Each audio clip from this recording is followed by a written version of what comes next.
All right, welcome in to a Thursday edition of the Jordy Culotta Show, as always, built by our friends over at RMB Builders. Get in touch with RMB online at rmb-builders.com, or you can hit them on social media, as always, at rmbbuilders.com. All right, we're going to talk to Matt McMahon coming up here in about 8 o'clock. He'll be here in an hour. We'll talk to Coach McMahon about the offseason, obviously the ruling, what kind of stress that relieves from his program now to know what they're playing under, and the schedule was announced a couple of weeks ago. So looking forward to Coach McMahon getting through here. And the vaunted year 2 on LSU's campus. That's the litmus test for head coaches.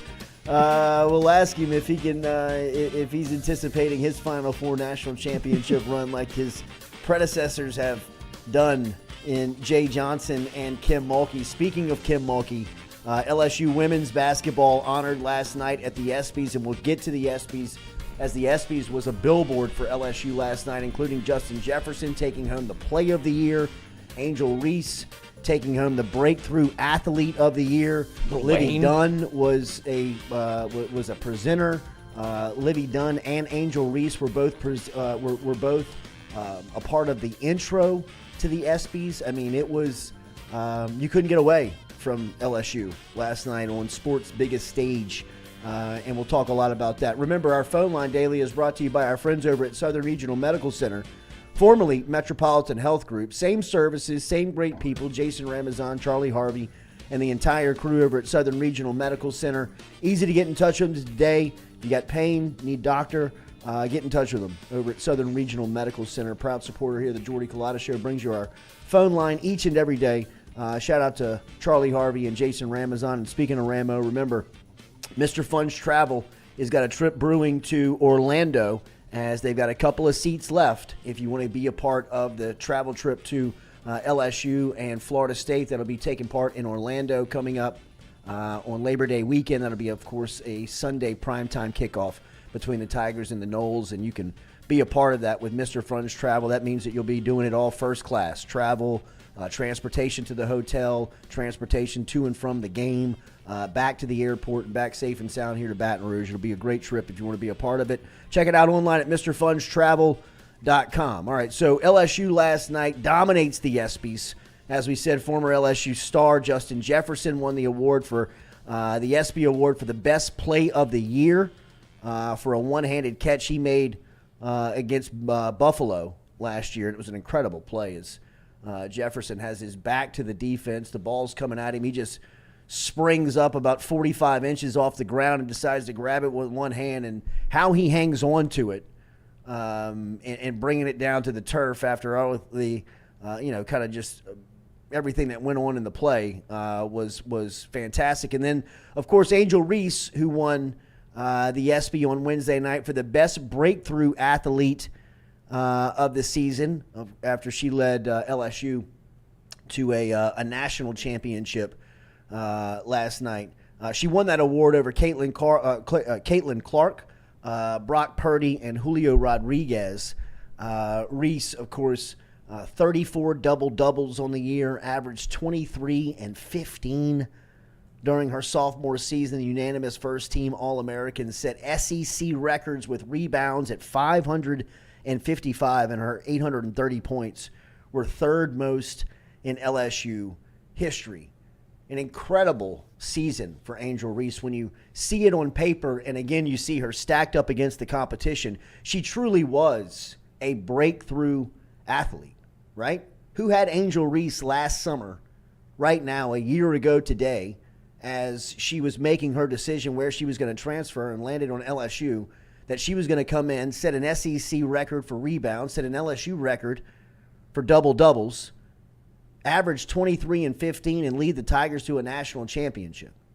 I mean, that to me is the definition of a breakthrough athlete. A year ago, quite honestly, I didn't know who Angel Reese was. Now you know her brother. Hell, I'd say throughout like the first month of the season, I was just trying to get to know who Angel Reese was. By the end of the year, Bayou Barbie is a household name and a brand that is one of the biggest in sports. I would say there was about a 2-week run with the national championship game and about the 2 weeks after it, where Angel Reese was as big as any athlete in the world. And I say that with all seriousness. I mean, with the strength and the power of social media today and the eyeballs that saw that women's national championship game, and then everything that happened to her after that, whether it was music videos, whether it was interviews, whether it was signing deals with Mercedes, whatever it was, I mean, she was everywhere. She was all over the world. I mean, really. In LSU's brand.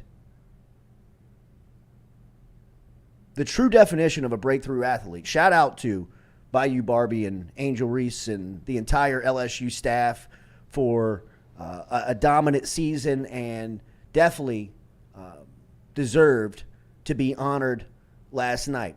LSU was everywhere, man. As we said, LSU women's basketball was featured throughout the entire award ceremony.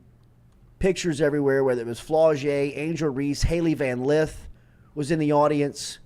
Livy Dunn was all over the place. She was someone who was a presenter last night. Angel wins the Breakthrough Athlete of the Year. Jets wins the Play of the Year.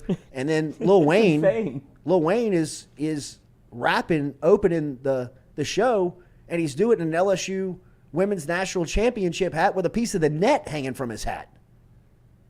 I mean, like, as we've been saying throughout this week, if you are an LSU fan, if you are a supporter of the program, if you are an alum of the school or just pull for LSU, this is a great time to be alive. Really. I mean, what we are about to experience, or at least feels like we are about to experience, feels historic, feels outlying, feels like something you've never seen. You've seen football do it. You've seen baseball do it. Both at two different times of the calendar.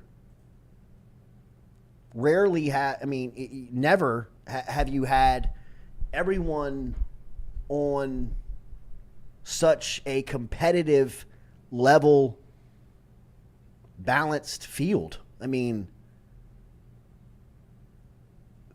what's it going to be like next year if LSU repeats the women's national championship? You got more love coming off of the football team. You just have a national championship off of baseball with the first and second overall pick. And, I mean, who knows what personalities we have no idea that exists right now on campus that are just going to blossom, right? I mean, like, there's somebody that we probably don't even – there's an Angel Reese. You know, I mean, like a year ago today, nobody said Angel Reese was going to come down here and set the world on fire and set records and win national championships and, you know, be signing 7-figure NIL deals when it's all said and done. I mean, who's next? It might be the most obvious person in the room, right? Van Lith gets to go to the ESPYs with no real connection to LSU yet, and then she seems like she fits in seamlessly. Like, she gets the added, like, the whole mantra of the LSU women's basketball team is a little bit of, like, FU mentality, and she seems to have a ton of that. Yeah. Like, she's got that in spades. So you talk about next up, it's not going to be the Angel Reese breakthrough, but it'll be, oh my God, LSU added a stud. Whenever you put the pieces together on the women's basketball team, that's the one that feels like almost imminent, right? It would feel like you see how hard it is to win a national championship in baseball. Everything had to kind of go LSU's way. Women's basketball, it feels inevitable at some point where you look at the roster, the coach, everything, the transfers, and the competition around it. Like, Don Staley's quaking. You have Iowa, I guess. But other than that, I mean, it feels like LSU far and away is going to be the team to beat in college basketball next year. Yeah. I mean, I would think UConn would be in that discussion. Yeah, if they can get Paige Beckers back. She's, has 2 ACLs? Yeah, she's been banged up, man. Because she was an SB. Mm-hmm. I mean, she was kind of next up. Angel Reese before, Caitlin Clark before this. Yes. Gatorade Player of the Year, goes into UConn Freshman of the Year, and then just hasn't been able to kind of rectify the situation just through injury. But she's that good. Who was the Gonzaga star that went to Orlando? Jared. Done? Who? Jalen Suggs. Jalen Suggs. They went and they were from the same town. Yeah. They went to the same high school. They went to. I don't know if did they go to the same high school? I think so. Yeah. Because when I looked up Haley Van Lith, Jalen Suggs was like one of the searches under. Oh no, I'm not talking about Van Lith. I'm talking about Beckers. Yeah, they went to the same high school. Yeah, they did. Yeah.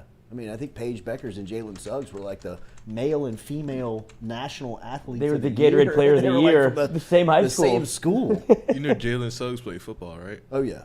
Stud. Quarterback. He looks like a football player. Yeah. I mean, like really out there, he looks like a football player. I haven't heard much. Is he? I think he's doing decent. I mean, he was a rookie last year. It's kind of like, He's in the NBA. Yeah, that was Yeah. his second year, huh? Because they had Banchero last year. oh yeah. So yeah, he's been in the league 2 years. I mean, Yeah. Orlando's just young. Orlando's always going to be like that. Looking forward to tomorrow, man. I'm picking little Jay up from his summer camp, and we're hopping on a flight and going to Vegas tomorrow night and staying through the weekend. We're staying Saturday, Sunday, flying back Monday. So no show on Monday. We'll be recapping LSU at SEC Media Days on Tuesday morning, and that's why you Vegas shave. we'll have that's right. We'll have a Anonymity. all right. I could get into this casino. We'll have the recap for you, but man, I really am looking forward to getting up and seeing this, right? Like checking it out. I mean, obviously you'll have it's kind of like a world-class AAU tournament. I mean, you like show up to the gym at noon and you don't leave until 9 o'clock, and you're, rather than watching, like the Brandon Bass elite team play, like you're like seriously watching the Orlando Magic play. So, I mean, it's going to be, I'm really looking forward to this experience. I mean, it's going to be totally a different Vegas experience. I mean, we're just flying in to go sit in a gym for 48 hours and then flying out, which my son is like amped about. He and I have been talking through the week while he's at camp, and he's having a great time up at String Music Basketball Camp. I think it's the 57th year of String Music Basketball Camp. It started as Dixie Basketball Camp by Joe Dean, and now is still at Southwest Junior College, Community College over in Mississippi, and this was his third year. It is his third year, and just, I mean, he loves it. He absolutely is like giddy about it every year. He starts talking about it like 6 months ago, about just being able to get up and go to camp, and now picking him up, and we're going to go spend the weekend watching NBA games. Man, I'm fired up for it. I think it's going to be a great weekend, and just to see that, up close, really, to see that production and see the games and see those athletes playing. A lot of them playing for roster spots. So, like I told Lil Jay, I mean, this is not an NBA game by any means. I mean, you're going to look at guys fighting for gigs. They're fighting for jobs. They're fighting for spots, and it'll be fun, man. I'm looking forward to getting back and telling people about our experience and what it's like up in Vegas during those couple of days of watching NBA action. So no show on Monday, as we said, and we will recap SEC Media Days for you on Tuesday morning, as LSU will be one of the first schools featured over in Nashville as SEC Media Days switches spots this year from it was in Atlanta last year. It has been predominantly over in Hoover and Birmingham really since it started, and now starting to change some spots on it and going to Nashville, obviously in a great American city with tons to do. I'm anxious to see how it plays over in Nashville. We will not be there. Jacques will be there. We'll be depending on Jacques for a lot of our reports from on the ground, and we'll be getting you the information of how you can keep up with Jacques throughout his time in Nashville to keep and stay on point with where LSU is and some of the news that's coming out of there. The news yesterday around LSU recruiting was not good. Defensive tackle Melvin Hills, who's out of LCA over there at Lafayette Christian, announced that he is committed to Texas. and Texas has been doing. I would say that they have been really the story of this recruiting period, right? As recruiting is about to enter a dead period, over the last couple of weeks, Texas has had a really good run, and specifically a really good run in the state of Louisiana. They get the commitment from Melvin Hills yesterday, but as Shea came through here and we talked to Billy Embody a couple of weeks ago, those guys have done a really good job of, bringing some Louisiana power in. Guys like Dominic McKinley and Wardell Mack, and really, giving them something to think about. And by all accounts, after hearing some of those recruiting analysts speak about the time that both Mack and McKinley spent at Texas, it feels like, at this point, they're kind of the front runner for two of Louisiana's top players.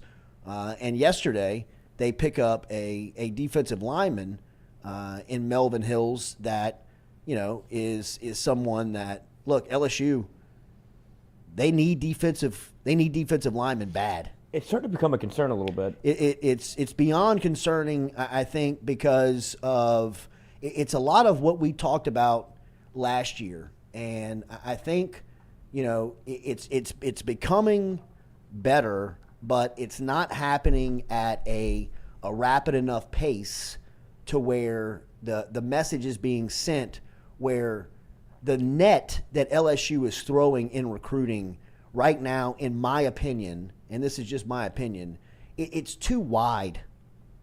It's too nationally soaked, right? Where in a day of NIL, in my opinion, the guys that you have to go out of state to get are the guys that have to be on your board that you are clear and decisively going to pay for, right? Like, and in my opinion, if you're at LSU, two positions that I'm not paying for out of high school ever, or, significant amount, would be wide receiver, defensive back. If I'm in the state of Louisiana, I feel like I can go get wide receivers and DBs at just about any school. Some of them you may not have ever heard of. Some of them might be Jamar Chase. But the stats, the draft line, you look back on the teams, it's all been dominated predominantly by players that are from the state at those positions. If you're a high school player and you want to come to LSU, odds are you're just going to have to come here and compete and get on the field. If you do, you can get paid. You can get an NIL deal. The only two positions I'm paying for out of high school for NIL deals, if I'm LSU, would be quarterback and lineman. Offensive and defensive, and a quarterback. Otherwise, I'm saving my NIL deals for my team. Right? I'm paying Brian Thomas. I'm paying Emory Jones. I'm paying Malik Neighbors. I'm paying all these cats, Mason Smith, Harold Perkins. I'm keeping my roster happy with NIL deals, and if I've got to pay to get a player that's in recruiting, odds are it's probably going to be out of the portal, which is one or two guys, right, that you kind of set your target on and go get. And specifically at a position of need. LSU, in my opinion, is extending the net in recruiting so wide on guys that, look, their hometown teams are working them, right? Like, they're the ones that are working these NIL deals and can if you're an out-of-state team and you're trying to dip in and grab somebody out of state, you're going to have to really be committed to what the process is going to be down. I mean, there is a process in where it's not as if, everybody's playing with duffel bags. I mean, a lot of the stuff is over the table now, and if you're a high-end prospect in a state like Georgia, in a state like Alabama, in a state like Texas, Florida, I mean, odds are Florida State, Miami, who are two big players in NIL, Florida, Alabama, Auburn, Georgia, Texas, Texas A&M, TCU. They're making it really competitive for you to come in and talk to those guys. So the strategy of recruiting is still being figured out on what the approach is. And as Shea pointed out yesterday, they haven't had a consistent defensive line coach since before Ed Ogeron. I don't care how good your brand is. I don't care how healthy your state is as far as talent goes at certain positions. If you don't have a bit of consistency as a position coach, it's difficult to form a relationship. It just is. I mean, Melvin Hills made a comment in his opening sentence about Bo Davis at Texas. Davis has been in Austin for 3 years now. He's been talking to these guys with the same polo on, with the same cell phone number, with the same email address, with the same Twitter handle for 3 years. Jimmy Lindsey's got to introduce himself to a lot of the recruits down here. And he's also still recruiting a lot of the guys that he was recruiting at South Carolina. While I get it, like that's where the relationships are, realistically, South Carolina's best player, you think you're going to take him away from Shane Beamer? If you do, you're going to have to really put a lot of resources towards him. Is it worth throwing all those resources on him when you could get probably 2 or 3 guys in the state of Louisiana that, hey, at the end of it, if you're playing for championships, probably going to be the centerpiece? One thing about Louisiana kids that I don't believe outside coaches really understand is that you got Russell Gages and Devery Hendersons all over the place. You got guys where you look up and you're on a 10-win championship team, and guys that you didn't even think were going to be contributors are some of your best players. Randall Gay. I mean, look, the list goes on forever, right? I mean, LSU's 25th scholarship habitually has been more valuable or as valuable, not more, as valuable as some of the top scholarships they've handed out in the classes. For as much as Leonard Fournette meant to the class of 16, how much did Foster Morrow mean? Right? I mean, Leonard meant a ton to his 3-year run at LSU. How good was Duke Riley during that time? Cool. You know, I mean, like, it's sometimes I think that coaches that are paid very well and do it at a very high level, sometimes even they can get caught up in the star power of it. Where you have to sell, you know, a player that may not have the notoriety, may not have the star power, may not have the accolades, the accomplishments, and say, hey, look, man, it's a different type of athlete. Just bet on Louisiana at LSU. Bet on the local kids first. Put your resources into Melvin Hills. And I feel like they've done that through the majority of the other recruiting classes, right? Like, not the recruiting classes, the other positions on the team. Like, when you look at the way they've locked down the state, I feel like that's safe to say at defensive back, wide receiver. Like, this has been the... When you look at last year to this year, I mean, I'll be the first one to say, I'll put my hand up and say I was hoping that this is what LSU would do. After last year where it seemed like they weren't going after Louisiana kids, they're recruiting more nationally. And then to see the recruiting class that you have with the Frank Wilson on staff, they were able to do that at the majority of positions. It just feels like defensive line is the only one that's really lacking. Like, that's the only... I mean, obviously, you've had turnover at that coaching spot. Like, I guess that's the thing when you go from, you know, coach to coach or whatever, but it just feels like as well as they were doing under Ed Orgeron at defensive line, that's what they're doing on offensive line now. And it just feels like that on the defensive side, you'd like to see the defensive line be a little bit more heavily recruited. But when you bring in a new coach from who was it? Andre Carter, Jamar Kane, Jimmy Lindsey, you don't have any stability at the defensive line spot because of the way that the state is run, where you have so much talent that you can go grab. You get the next job. Like, you get a Jamar Cain to go to the Denver Broncos. Like, he got an NFL job. That's what's going to happen. It's almost like you see with the pitching coach at LSU baseball, where if you continue to put out studs, you get the next opportunity if you want it. For LSU football, it just feels like there's so much turnover at that spot that it's hard to consistently recruit it because it's a new face every time. Like you said, that, hey, put on a polo and go to – I feel like you'll be able to recruit Louisiana that way. Once you show up, you're good. But it's all about, like, at this point, it's relationship based, right? Like Jamar Cain talked about that, where he had to repair some relationships. Like, they didn't want him in the building because of the polo. And now you get into a spot where Jimmy Lindsey's been recruiting South Carolina. Now it's LSU, and it just takes, like, you don't want to hit the panic button yet because you see how much ground you can make up in a very small amount of time. Sure. And look, don't make it sound like I'm raining down on what LSU's doing in recruiting. I think this class is really shaping up to be a really good class. But when you look at what they're missing defensive linemen. Yeah. Like, I'm not. Stewart?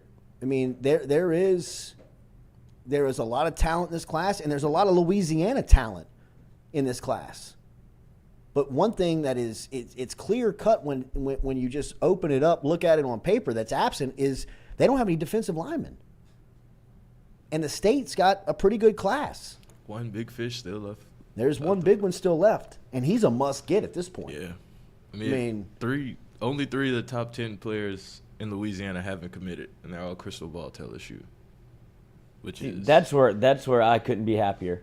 You talk about getting Louisiana talent, they have flipped it 365 degrees or 180 degrees, whatever way the saying's supposed to be, where last year we were banging on the desk to, like, go get Louisiana kids. It was a national recruiting board for every position.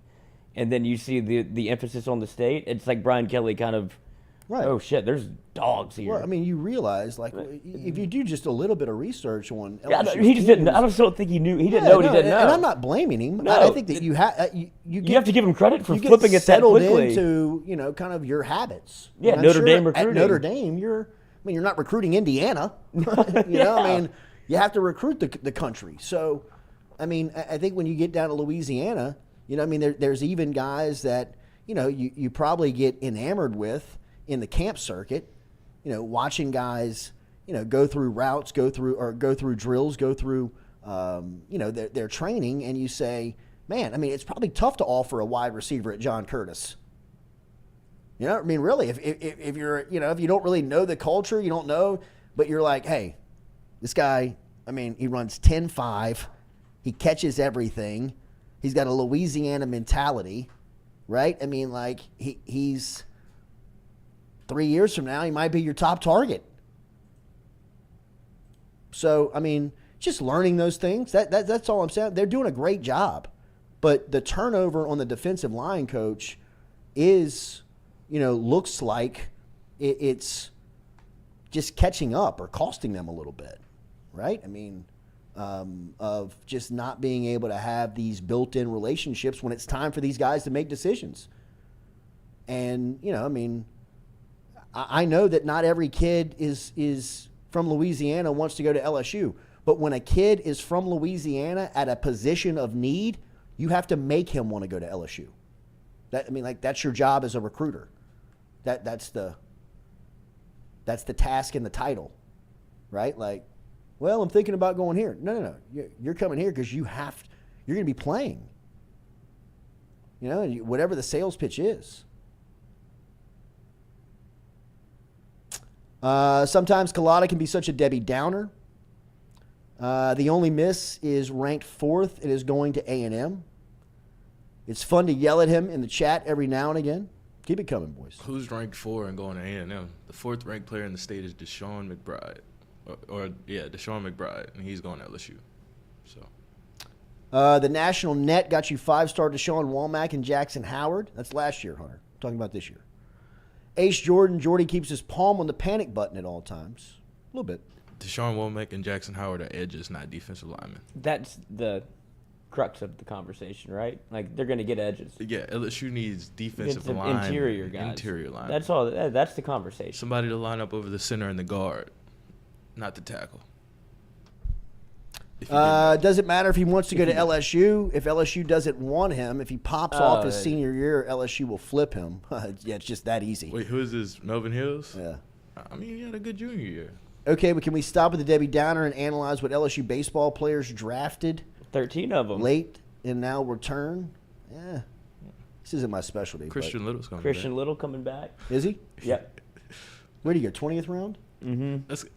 I just think that's kind of surprising. I don't, That he got drafted? or that he's coming back. Well, But see, I guess it's more of just like no, that's not how his career was supposed to go. What Yeah. you saw last year was not the final form of Christian Little. Because what you saw at the beginning of the year, whenever he seemed like he might be a dude, and he just kind of lost his form a little bit. Now you get a new pitching coach. Talked to Nate Yesky yesterday. He's enamored to have the amount of talent that's coming into LSU baseball. That's not only coming back, but coming in. Like, you get Nate Ackenhausen back. Now you get Christian Little back. Griffin Herring, Cam Johnson's coming to LSU. It feels like. goodness. I mean, pretty good tweet. Yeah. His dad tweeted too. And the Sun retweeted it. So Jeez. Nate Yesky, like we said, when you talk about stepping into the defensive line role, stepping into pitching coach at LSU is almost tailor-made for almost don't fuck it up. Yeah. Yeah. Like, you got talent. And he was talking a little bit about the match with Jay Johnson, because it almost feels like you forget a little bit because he was able to stabilize the pitching rotation with the pitching coaches that he's had. But Jay Johnson's an offensive guy. And so that's what he was talking about yesterday when he's like, dude, Jay's going to do his deal on offense, and he lets me do my deal on the pitching staff. And that's why it's a perfect almost marriage, where it might be a guy that sticks around for a little bit because he wants to just do that end of it. And I don't know if he has aspirations to be, I mean, obviously when the call comes, you could change your mind to be able to be if you want to be a head coach or not. But it feels like it might be finally somebody that sticks around for more than 1 year for LSU, especially if you get a guy like Cam Johnson. You might want to see that through for 2 or 3 years. Sure. And Terry Rooney is hired as baseball ops coming back to LSU. He was a part of Maneri's staff at Notre Dame and was some of the early staffs here when Maneri was here. And now he's back as the director of baseball ops for LSU baseball. So, And LSU didn't get everybody. Chase Burns to Wake Forest. They're Yeah, I making saw a play. Pitching lab. This is a pitching lab. They got him. LSU has one. I'm saw that. kind of glad he's not going to LSU. The guy's a lot. he is a lot. Just, it only took one play When for you throw that hard, you gotta. If I threw that hard, I'd probably act the same way. I don't know, man. He was going. I mean, he went on he was a 12. close- I mean, the he was a throat closer. slash. But it almost got him. almost got him canned. suspended. And it was a lot. Like, he was there when it was. I understand the emotion of baseball, and it was kind of a big spot. I mean, they're up 2 in the ninth. Like, you're pumping 102. yeah, Like, you gotta let think, that do the talking. You gotta think that adrenaline is going. Yeah, well, it went all the way into the dugout and then more. Like, he might as well have dumped Gatorade on himself. Yeah. Man went berserker. He needed to cool off. Yeah. But, so he goes to Wake. So LSU's not going to get everybody in the portal, as much as people wanted to say that they will. But you get Christian Little coming back, and if you can find his form again, you have either a midweek starter or a guy that you can trust coming out the pen. Yeah. I kind of noticed, like, Christian Little, beginning of the season, he was like 97, 96, and then towards the end, he was like 90. Oh, he was just trying to find. He was trying to find it again. He lost it. Whatever happened, he just lost it, and then that's how he ended up coming into a 24-2 game. Christian, Like just go hold the rope. Go warm up, bud. we were for the game 1 of the series. Christian Little jogged down to the pen, and everybody was like, "Oh," kind of like, "Oh no." Then Blake Money went in there. It's like, "Oh no, they're just going to hang out with the fellas." Like, He just wanted to go hang out with the What's boys. going on, boys? Yeah, what y'all up to? What are we doing back here? And you have Ty Floyd with 17 strikeouts. So you're just like, "Oh, y'all are just going to talk to like Shoot kick the it shit." because we ain't playing today." It's the Ty Floyd show. Remember Daily, we're brought to you by Katie's. Katie's Restaurant over in New Orleans was down there yesterday. Same great service, man. It was great to see the crew, Scott Craig, and all the great staff over at Katie's. Was fantastic service Food was awesome as always, and a packed house. Go check out Katie's today for lunch. They're in Mid-City. Katie'sInMidCity.com. Katie'sInMidCity.com is where you can find them online. They're on Iberville Street. Been around for a long time, since 1984. Tell Scott Craig and the crew that you heard it here on the Jordy Culotta Show, as they are a daily sponsor here. We love those guys over at Katie's. They are a great supporter of what we have going on, and we'll always be grateful for them. Katie'sInMidCity.com. Katie'sInMidCity.com. We'll be back with more of the show at 8 o'clock this morning. We'll be joined by Matt McMahon, LSU basketball coach.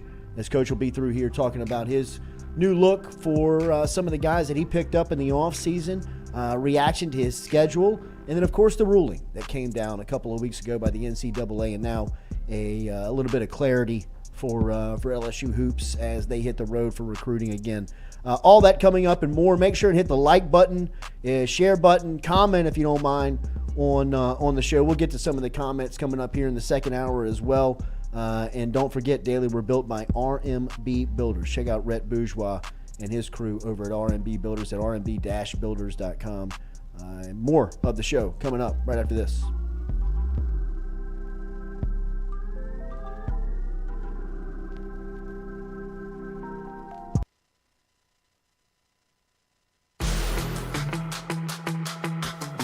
Donaldsonville Glass and Body, the trusted name in frame, body, and automotive paint repair since 1977. They have served their customers for over 45 years. You can find them online at dgbauto.com or stop in and see them Railroad Avenue and Division Street out in Donaldsonville, Louisiana. Look, they can help you with your insurance claims. They can make the repair process as stress-free as possible. I'm speaking from experience here. I've got numerous windshields, body repair, all done by Kenny and the crew over at Donaldsonville Glass and Body. They are, without question, the most well-equipped shop in the area. Stop in and see them today. Shop them online, dgbauto.com, or stop in and see the crew over in Division Street in Donaldsonville, Louisiana. Donaldsonville Glass and Body.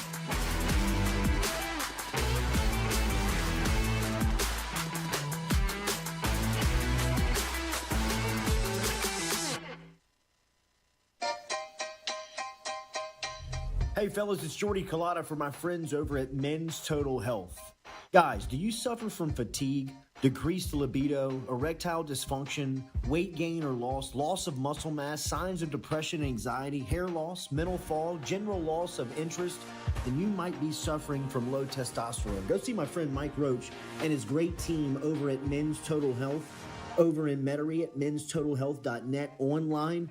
And stop in and see how they can change your life today. A simple shot and some knowledge from Mike Roach can get you back up, moving with your energy, get your sex drive back, build your muscle mass, make you feel young again. All online, menstotalhealth.net.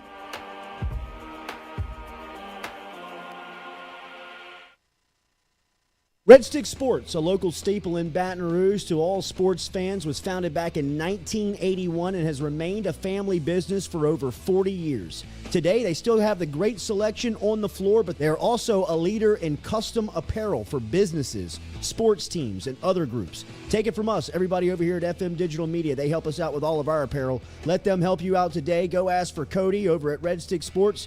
Check them out online at redsticksports.biz. We're all from different places and backgrounds. We've each experienced our own versions of life, but in the end, we're all on the same team. I'm part of that team, along with these players in purple and gold. Kayshawn Buddha, Malik Neighbors, Miles Frazier, Kyra Lacey, Greg Brooks. Whether on the field or in the courtroom, your team matters. So join our team. make a difference. Bet. Let's get it done. The Jordy Culotta Show is brought to you by A-Bears Lawn Maintenance. Commercial or residential, A-Bears Lawn Maintenance is ready to work. A-Bears can tackle all your homeowners association requirements. Call Blake at 225-485-8022. A-Bears Lawn Maintenance. In a wreck, Gordon McKernan Injury Attorneys is ready to go to work for you. Come meet your team.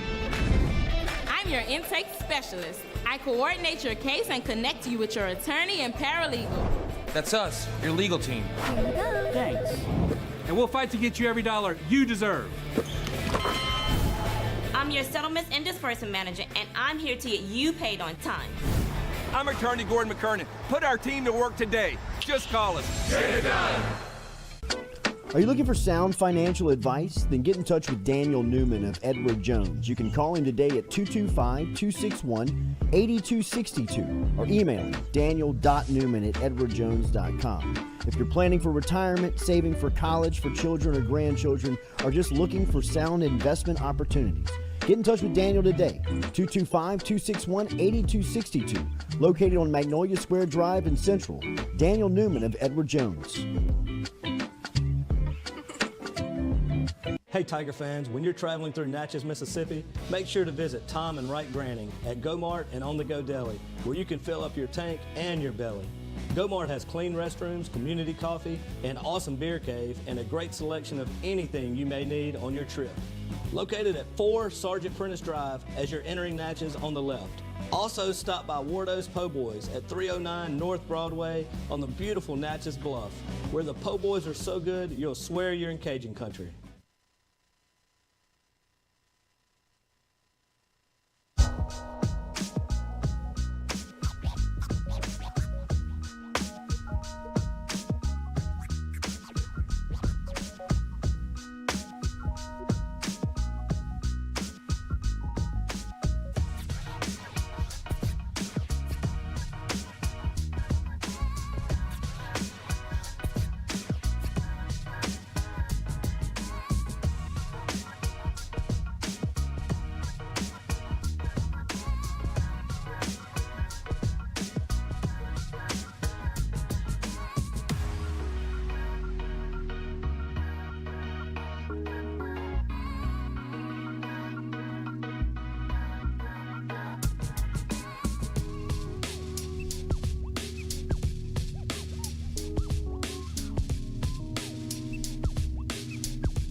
All right, welcome back here to Thursday's edition of the Jordy Culotta Show. As always, we're brought to you by RMB Builders. Appreciate you being here.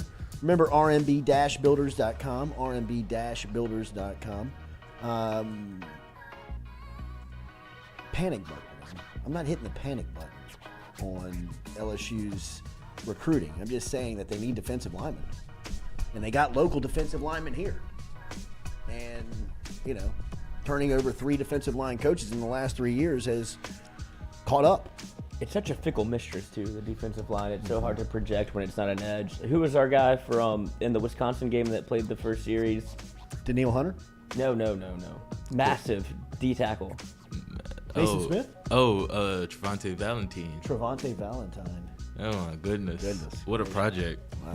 But he was out there, and he was the unicorn. And then he played 2 plays, and you're like, I don't think he's going to be able to hack it. He was what people thought.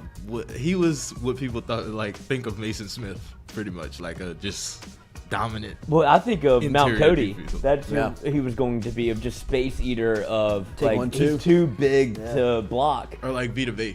Yeah. Vita Vea, like just. But he's a freak athlete too. Yeah, that was a loss.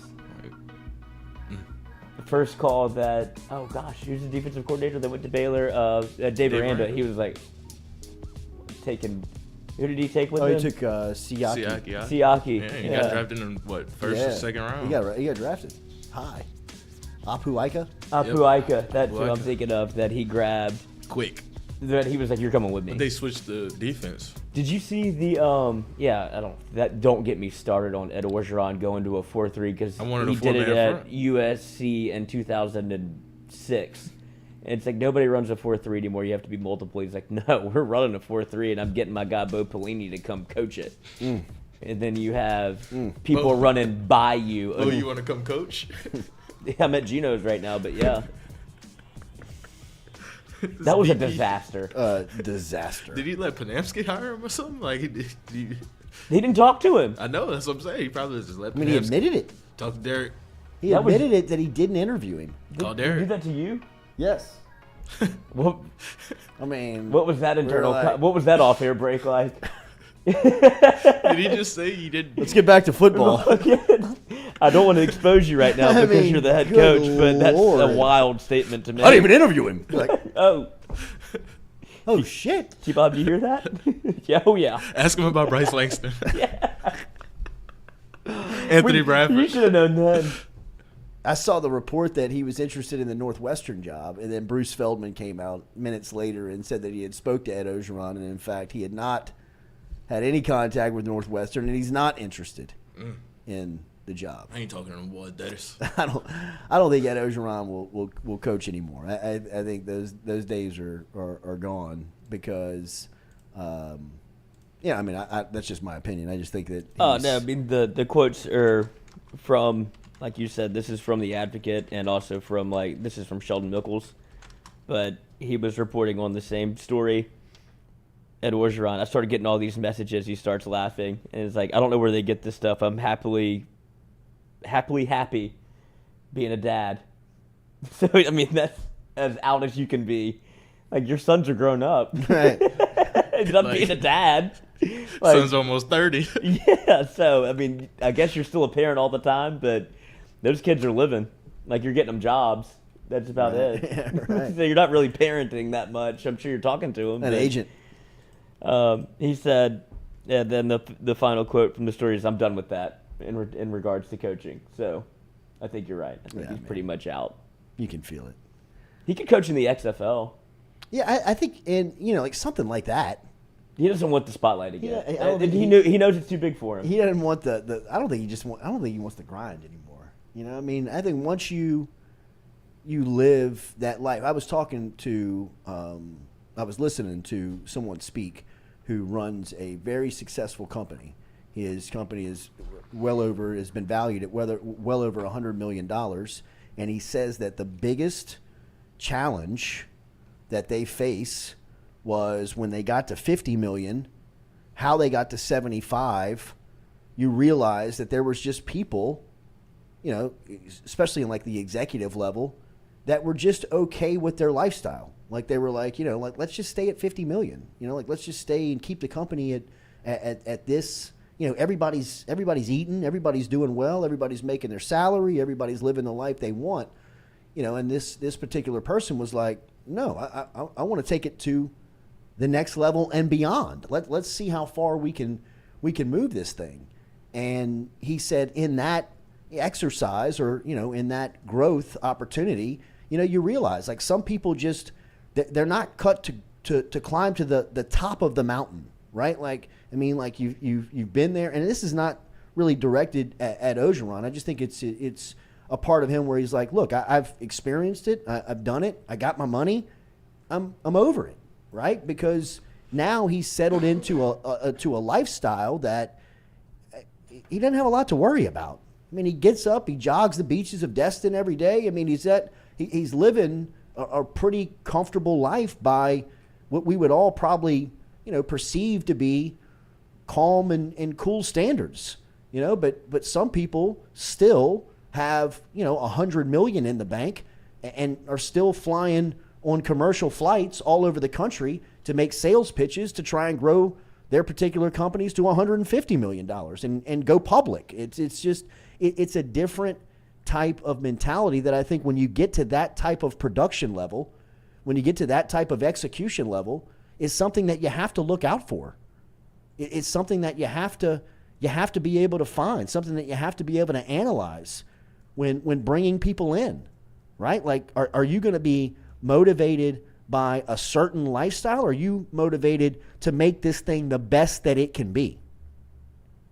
Because if you're just trying to get to a number where you can make your X amount a year and have your beach house and, be able to fly anywhere you want on summer vacations, then, I mean, that's a great life, but there's more goals.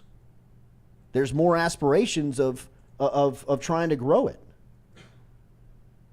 And finding that caliber of personality that says, hey, look, I've made my generational wealth, but I'm still hungry. I'm still eager to get out of bed and go to management meetings, whatever it may be. And sometimes I wonder what side I'm on, because I look at Ed Ogeron and I say, I get it. Totally. I mean, I totally get it. But as I was listening to, this individual speak the other day, I want that too. I would love to have that option. Right? Coach McMahon, will you go let him in, please? I would love to have that option to really, not only, be in a great place, in a great choice, in a great place to make a decision, but really test the personality. I think I would, I do get Ogeron's life, but I would almost like to be able to vacation to that life, right? And still try to grow it as big as it can go. But it's real. It's something. So, Matt McMahon is walking in the studio. We're going to talk to Coach coming up here. Looking forward to it, man. And we'll talk some LSU hoops. Come back with us. Jordy Culotta Show, as always, brought to you by RMB Builders.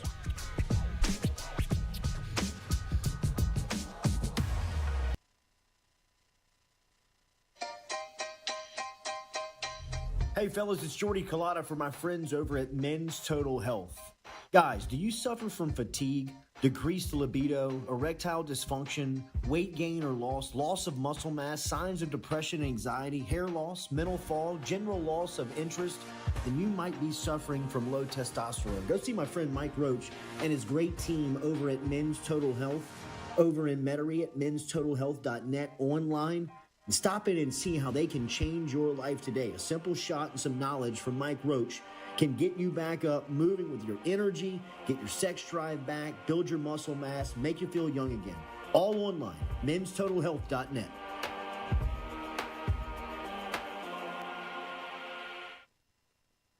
Red Stick Sports, a local staple in Baton Rouge to all sports fans, was founded back in 1981 and has remained a family business for over 40 years. Today, they still have the great selection on the floor, but they're also a leader in custom apparel for businesses, sports teams, and other groups. Take it from us, everybody over here at FM Digital Media. They help us out with all of our apparel. Let them help you out today. Go ask for Cody over at Red Stick Sports. Check them out online at redsticksports.biz. We're all from different places and backgrounds. We've each experienced our own versions of life, but in the end, we're all on the same team. I'm part of that team, along with these players in purple and gold. Sean Buddha, Malik Neighbors, Miles Frazier, Kyron Lacy, Greg Brooks. Whether on the field or in the courtroom, your team matters. So join our team. Make a difference. Bet. Let's get it done. The Jordy Culotta Show is brought to you by A-Bears Lawn Maintenance. Commercial or residential, A-Bears Lawn Maintenance is ready to work.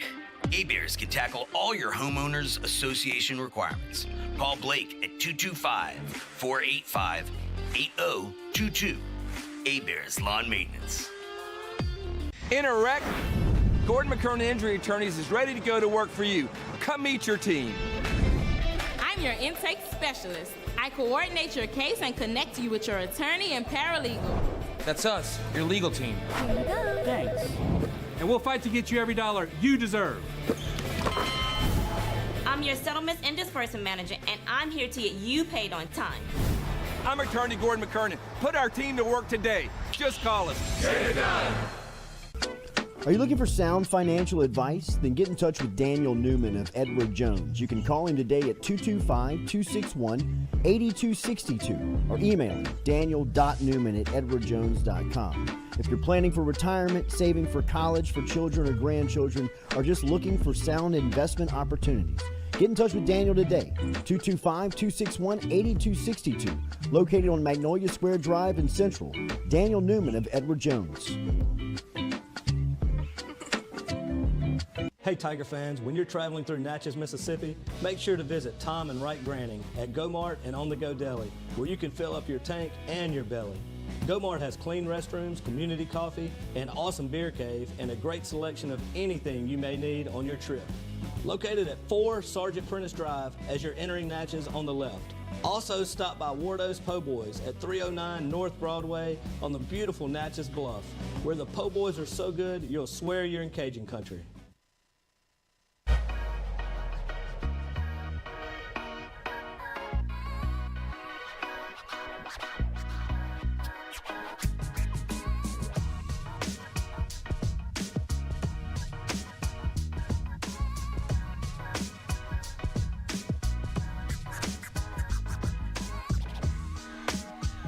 Welcome back here. Jordy Culotta Show, as always, built by our friends over at RMB Builders. It's been cool to catch up with some of the coaches on campus this summer, and one that we've been really looking forward to get in here is our friend Coach Matt McMahon of the LSU basketball team, as he is entering year 2 on the contract. And Coach, you know what that means. Year 2 at LSU. But it's great to see you. Good morning. Good morning. How are you, man? Great to be here. I see it as year 1. Last year you had a year 0 survival mode, but really excited about the group we've been able to put together this spring through the portal in this new era of college athletics, and we've had a good summer so far. Hell of a challenge you took on last summer. I don't think people really understand what it was like, and to be able to put a team together in the short amount of time like you did. What was it like to finally have, that full off season, the understanding of the conference, what you were really getting into? How beneficial was that to you and the staff? It was huge, Jordy, the opportunity to be selective in recruiting versus just having to try and get whoever you could to fill out a roster, really identify who's going to be the right fit for our program. But I know we've talked about this before. I think when you are evaluating the prospects of taking a job, you're not necessarily looking at the job for what it currently is. We know this was a disastrous situation, but you're looking at what it could be. And I've said this from day one, I think LSU is an unbelievable long-term opportunity. When you talk about what can it be, you look at baseball. You look at 23,000 LSU fans in Omaha cheering on the Tigers to a national championship. You look at Coach Mulkey in women's basketball filling the arena in Dallas and winning a national championship. You look at the impact of Coach Kelly in football, Coach Clark going to the Final Four in gymnastics. And you look at opening night in the SEC for us last year against Arkansas with almost 12,000 people in the PMAC. And you see what the job can become. So really excited about the opportunities we'll have here moving forward. Now also being able to move forward without a cloud hanging over your head of what could be, what is going to be, what if, how much has that helped you in your message and just being able to build relationships? It's everything. The cloud that was over the program was essentially the death penalty. And now that there's finality there, and we're able to move the program forward, we really have served the majority of the penalties. The only remaining penalty we'll have after July 31st is 2 more years being a scholarship down, but we'll be able to make that work. So it gives a lot of clarity and finality in the recruiting circles and gives us the opportunity to go and recruit at a high level now. You could see your name was starting to pop in recruiting circles there towards the last couple of weeks, and you guys are really making a run at revitalizing this roster. Take me through some of the names that are coming in. Let's start with guys that are coming in from high school, Corey Chest and Mike Williams, who you signed. Yeah, starting with those 2 high school guys. Number 1, Corey, being from New Orleans, number 1 player in the state. What I love about him, not only a great athlete, but just a relentless motor. He only knows one way to play. He's a elite factor on the glass, really good in transition, and he brings great toughness to the program. You look at some of the great LSU teams over the years, they've always had toughness from the state of Louisiana. on those rosters, and he certainly brings that. And I think the thing that was really good for Corey was going out to play for Coach Armstrong at Link Academy last year, where they won the national championship. He was in a college-run program every day, and I think that's really helped him in his development as a player. And then Mike Williams, leader, combo guard, really shoots it, brings toughness as well. He played on the NIBC. I have no idea what it stands for, but it's the elite high school programs in the country, the top 10 programs playing a league, and I think that experience will greatly benefit him coming in. Two of the headliners of the transfers were Will Baker and Damian Jones, two big guys who came in. Damian Collins. Collins from Kentucky transfers over, and Baker comes in from Nevada. I know those were two big signees for you. Yeah, huge. Literally. Yeah. I think as coaches, as fans, we have to kind of evolve with recruiting in this new era. And the reality is right now the value of that transfer portal and those rankings where we were able to put together a top 5 class in the country is greater than what the high school rankings are at this point. And so we're thrilled with who we were able to attract and sign in that class. The two you mentioned, Will Baker, 7 feet tall, 250 pounds, highly skilled. Yeah. And a guy who was a top 25 recruit in the country 5 years ago. So he's older and experienced in addition to his talent. Was an all Mountain West player last year, which a lot of people don't realize the Mountain West was a higher ranked league than the ACC a year ago. He's San Diego State's run to the national championship game. So the other thing about Will that I love is we really only had one 3-point threat a year ago, and that was KJ Williams at 6'10". As he leaves, Will also has that ability to stretch the floor. Last 2 years has made almost 53s at 40% from behind the arc. Damian Collins, 6'9", SEC athlete. Yeah, high flyer. Elite athlete. Was a McDonald's All-American, consensus top 20 player in the country.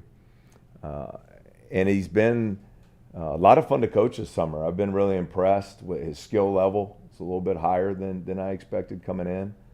Can step out and shoot it, put the ball on the floor, but high expectations for both. And then the emphasis of bringing guys that wanted to be here, right? Guys that were from Louisiana, from even Baton Rouge, guys like Jalen Cook and Jordan Wright and Carlos Stewart, and then you throw Hunter Dean on the top of those guys that all have Louisiana flair, but they can play too. What was it like recruiting them back home? Yeah, trying to steal from great coaches. I saw how Coach Kelly used the portal to bring some Louisiana guys back to get their program restarted. Saw the success of Coach Mulkey, obviously, in the transfer portal. Coach Johnson, what they've been able to do, and we wanted to try and model some of those same things. And I do think it means a lot when you have players who understand what it means to put those 3 letters across your chest and take great pride in wearing that LSU jersey. And this is a unique place. You're the only Power 5 school in the state. Said the day I was blessed to take the job, it's the most iconic brand in all of sports, and that continues to get proven day after day here. We saw it again last night on the ESPYs. And so to have players in an era where a lot of players are simply renting the jersey they're wearing, to get guys who are going to take ownership in that jersey means a lot. And so now you put on top of it that they're very good players. Jordan Wright's a guy who scored 1,200 points in the SEC during his career. Carlos Stewart, first team all-conference out in the West Coast League with Gonzaga and St. Mary, scored 500 points a year ago, shot 40% from 3. Then you get to Jalen Cook, who 20 points a game at Tulane, first team all-conference in the American, 5 assists a game. Last 2 years, top 5% in the country in assist rate. So you're talking about very impactful players who are also going to understand what it means to put that LSU jersey on. What'd you make of your schedule? I know the schedule was put out 2 weeks ago. As far as the league play? Yeah. Yeah, I think so. I mean, there's no real easy path when you look at the SEC schedule. But we'll see what the dates are. You hope you have a little more balance than what we had a year ago, where you started off with just a brutal stretch and never really recovered. But I think non-conference wise, really excited where we've been able to land there. It's been a long time since LSU hosted a Power 5 school in the non-conference in November, December, and to have Kansas State coming in here on December 9th, fresh off their Elite 8 run. It's the week after the SEC championship in Atlanta, so I think that'll be a great opportunity for us. We also want to continue playing in an NBA arena every year. Last year we had the game against Wake Forest in the Atlanta Hawks arena. This year we'll play Texas, soon to be joining the league, but we'll play them in the Houston Rockets arena. And then that Charleston Classic field for ESPN. You got Utah and St. John's with Pitino. You got Houston, who will be a top 5 team in the country. Be a really good field for us. So I'm excited with the direction of the schedule. Going to have a lot of quad 1 opportunities across the board. What has recruiting, how has it changed for you just in the short term of the jump from Murray State to LSU? Not even with the league, just the rules. How has your approach of recruiting changed? I mean, it doesn't seem like you guys haven't. I mean, it's full season now, right? I mean, it's full year. Yeah, I think other than Christmas Day, it's like 364 days a year.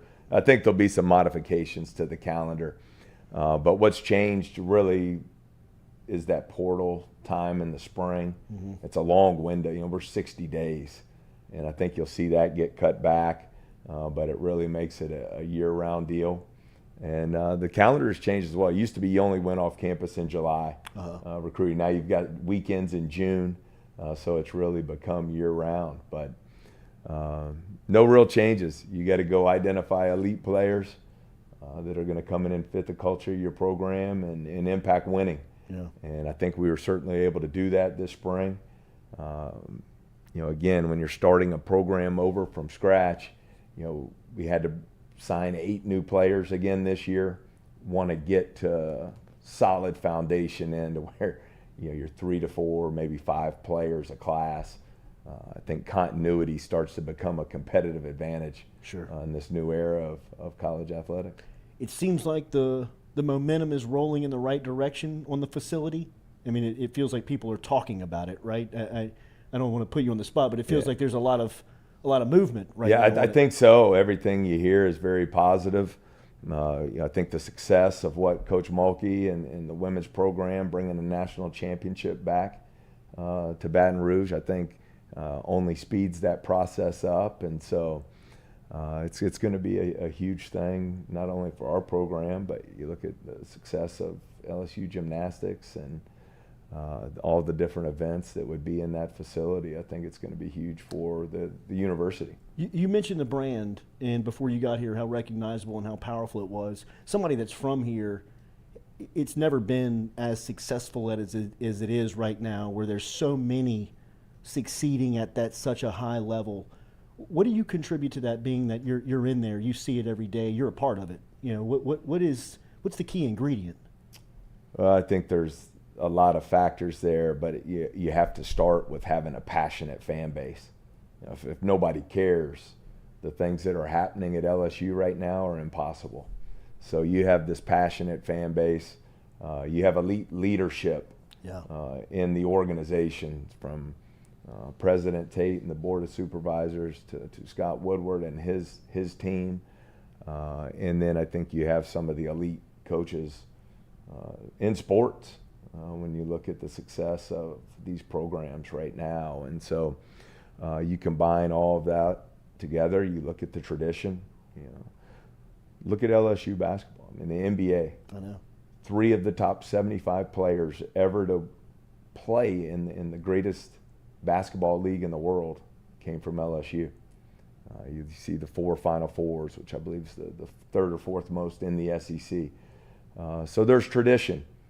And then there's brand recognition, and then I guess the final ingredient, you have star power.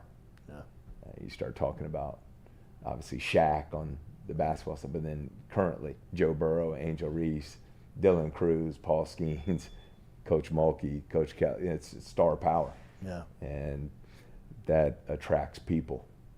Speaking of star power, we'll be out in Vegas this weekend watching NBA Summer League, which we're really looking forward to do, me and Lil Jay.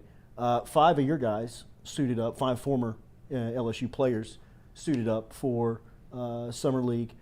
How does that help you in recruiting? And obviously you love to see those guys succeeding. Yeah, it's critical. I was thrilled for KJ Williams. He had his second start in the Summer League on Tuesday. Yeah, 19 points, 13 rebounds, played really well. I think you saw Tari Eason just dominant. I mean, they were like, Tari, sit down. What are you doing? What are we doing? Just absolutely. That might be a starter. One of the great passes of all time, the sky hook. Yes. Three-quarter court pass to Jabari Smith for the game winner. Yeah. But I think it's huge, and again, it comes back to brand recognition.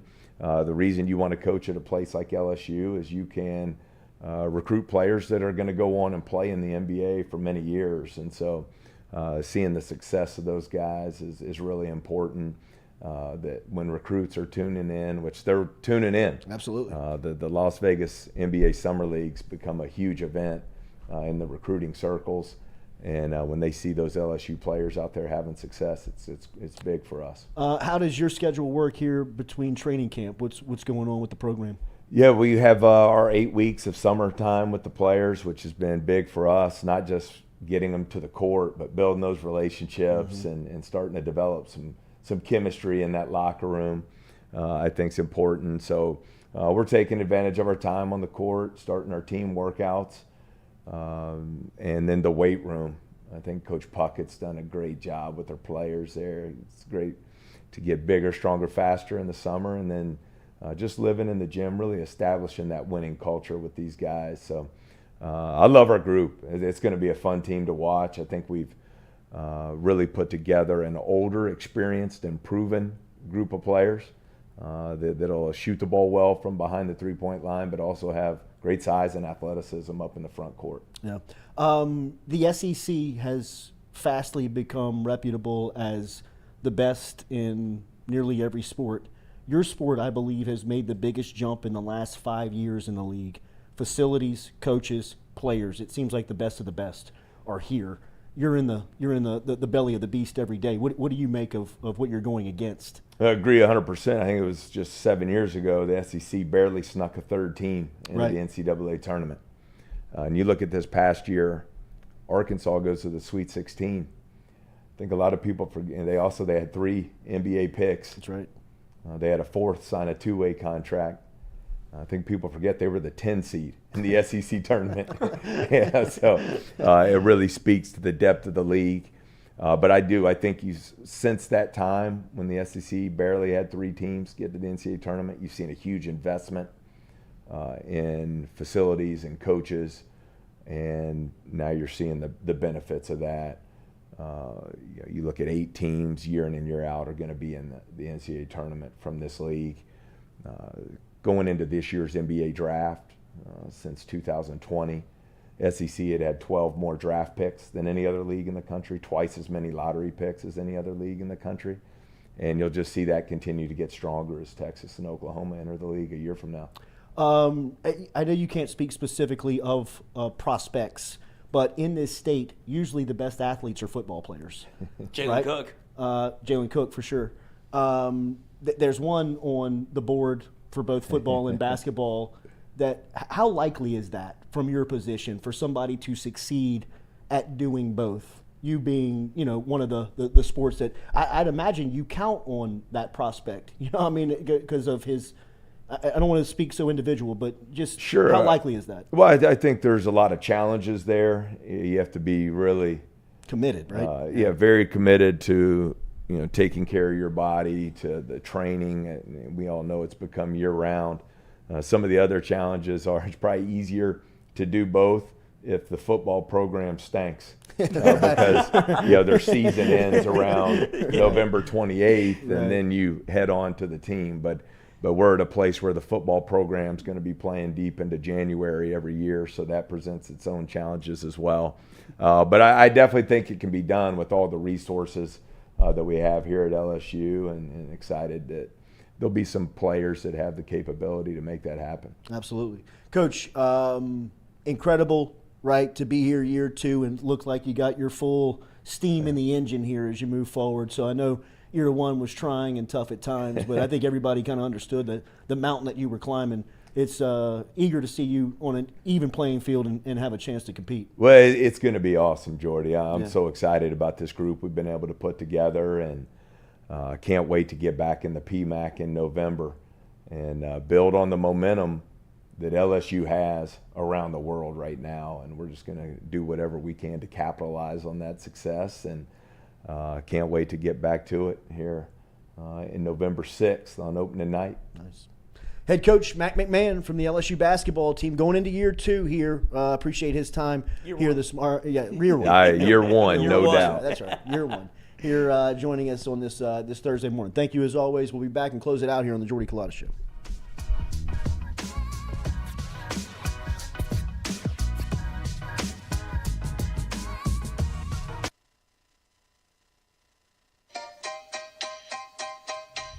Hey fellas, it's Jordy Culotta for my friends over at Men's Total Health.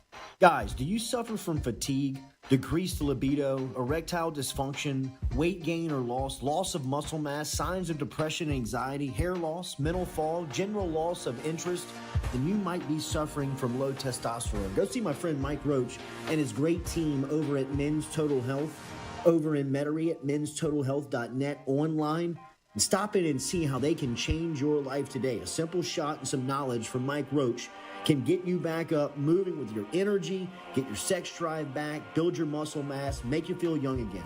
All online, menstotalhealth.net.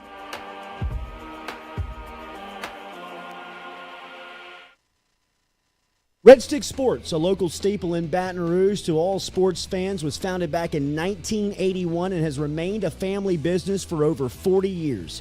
Today, they still have the great selection on the floor, but they're also a leader in custom apparel for businesses, sports teams, and other groups. Take it from us, everybody over here at FM Digital Media. They help us out with all of our apparel. Let them help you out today. Go ask for Cody over at Red Stick Sports. Check him out online at redsticksports.biz. We're all from different places and backgrounds. We've each experienced our own versions of life, but in the end, we're all on the same team. I'm part of that team, along with these players in purple and gold. Sean Buddha, Malik Neighbors, Miles Frazier, Kyron Lacy, Greg Brooks. Whether on the field or in the courtroom, your team matters. So join our team. Make a difference. Bet. Let's get it done. The Jordy Culotta Show is brought to you by A-Bears Lawn Maintenance. Commercial or residential, A-Bears Lawn Maintenance is ready to work. A-Bears can tackle all your homeowners association requirements. Call Blake at 225-485-8022. A-Bears Lawn Maintenance. In a wreck, Gordon McKernan Injury Attorneys is ready to go to work for you. Come meet your team. I'm your intake specialist. I coordinate your case and connect you with your attorney and paralegal. That's us, your legal team. Thanks. And we'll fight to get you every dollar you deserve. I'm your settlements and disbursement manager, and I'm here to get you paid on time. I'm attorney Gordon McKernan. Put our team to work today. Just call us. Get it done. Are you looking for sound financial advice? Then get in touch with Daniel Newman of Edward Jones. You can call him today at 225-261-8262 or email him daniel.newman@edwardjones.com. If you're planning for retirement, saving for college for children or grandchildren, or just looking for sound investment opportunities, get in touch with Daniel today, 225-261-8262, located on Magnolia Square Drive in Central. Daniel Newman of Edward Jones. Hey Tiger fans, when you're traveling through Natchez, Mississippi, make sure to visit Tom and Wright Granning at Go-Mart and On The Go Deli, where you can fill up your tank and your belly. Go-Mart has clean restrooms, community coffee, an awesome beer cave, and a great selection of anything you may need on your trip. Located at 4 Sergeant Prentice Drive as you're entering Natchez on the left. Also stop by Wardo's Po' Boys at 309 North Broadway on the beautiful Natchez Bluff, where the Po' Boys are so good you'll swear you're in Cajun country.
All right, welcome back here. Jordy Culotta Show live here on this Wednesday. Good stuff from Matt McMahon. Appreciate the head coach for stopping by here on this Thursday morning. Executive decision here. Going to be a 4-day weekend at the Jordy Culotta Show. No show tomorrow. No show Monday. We'll be back on Tuesday, recapping SEC Media Days. We got some stuff going. New studio meeting this morning. Hopefully we'll have some news for you, but a lot of exciting stuff happening here. We need to be up and moving by football season, so that's the goal. So we will keep you posted on everything that's going on, and we'll make sure that we are letting you know when we go live. Make sure and follow us on all of our social at Culotta Show. Make sure you are subscribed here. Make sure you hit the bell if you want to keep up with what's going on. Enjoy a long weekend from us, as we'll be out, as we said, tomorrow and Monday. We'll be back with you on Tuesday. But for everybody out there, have a great Thursday. Mikey, tomorrow? 1 to 3. How was new pitching coach? Nate Yesky was excellent. They obviously Midwest guy, but I think you could see the enthusiasm for the job he's taking on, like I kind of commented on earlier. But it's also getting back with Jay Johnson. Feels like he's excited to be back there. Jay mentioned in a previous interview that he would have been the hire if everything didn't shake out the way he is. And he was basically talking to the amount of character that Coach Yesky has, saying, I still offered him the job whenever he took the A&M job right before, like I think 2 days before Jay got the LSU job. Yeah. And he was like, hey, offer still stands. And he was like, I can't, I've already taken the job at A&M, which speaks to the kind of person he is. And you could see that little salt of the earth type of guy in the interview. And then you get the way that he was talking about the LSU pitching staff and what he gets to control and take over. He's very excited. And it feels like it may be the way that it's set up, that it will be more than a 1-year deal, which is, I mean, what more could you ask for LSU? Like, that's the one spot you're kind of missing. So to be able to get him for multiple years, it seems like, and what LSU is trying to do and what he gets to take over, you don't want to talk repeat this early, but I don't think there's any other goal, especially after when we had Jay in here for 30 minutes and what he was talking about LSU baseball. He was obviously super appreciative of winning one, but it's not the Ed Orgeron theory of I climbed the mountain, I'm done. It was, how much higher can I go? Yeah. All right, everybody, have a great day out there. Hit that like button, share button, comment button. Appreciate you being here on this Thursday morning. We'll be back with you on Tuesday. Quarterbacks on Netflix.